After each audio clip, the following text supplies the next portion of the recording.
uplifting your spirit through the inspired Word of God. This is your daily devotional. To be like Jesus, the promise of redemption.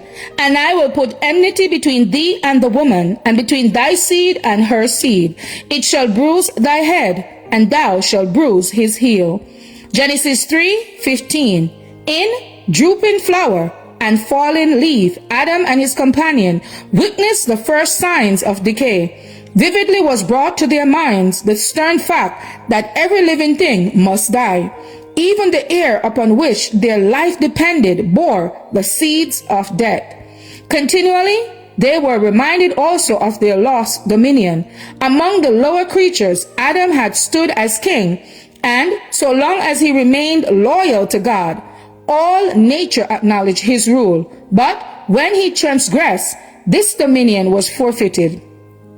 The spirit of rebellion, to which he himself had given entrance, extended throughout the animal creation. Thus, not only the life of humans, but the nature of the beasts, the trees of the forest, the grass of the field, the very air they breathe, all told the sad lesson of the knowledge of evil. But mortals were not abandoned to the results of the evil they had chosen. In the sentence pronounced upon Satan was given an invitation of redemption. I will put enmity between thee and the woman, God said, and between thy seed and her seed. It shall bruise thy head, and thou shalt bruise his heel. Genesis 3:15. This sentence, spoken in the hearing of our first parents, was to them a promise.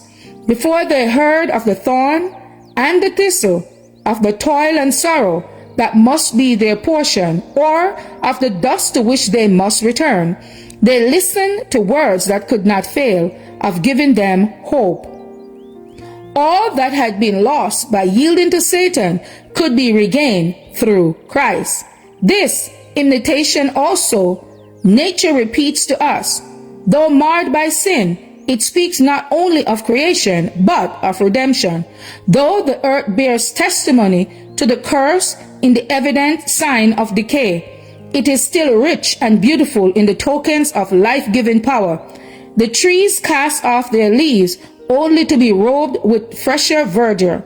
The flowers die to spring forth in new beauty, and in every manifestation of creative power is held out the assurance that we may be created anew in righteousness and holiness of truth.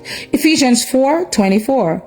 Thus, the very objects and operation of nature that bring so vividly to mind our great loss become to us the messengers of hope. As far as evil extends, the voice of our Father is heard, bidding his children see in its results the nature of sin, warning them to forsake the evil and inviting them to receive the good. To be like Jesus, February 3rd. As for me and my house, we will serve the Lord. Thank you all for listening, and please join us once again tomorrow for your daily devotional reading. God bless.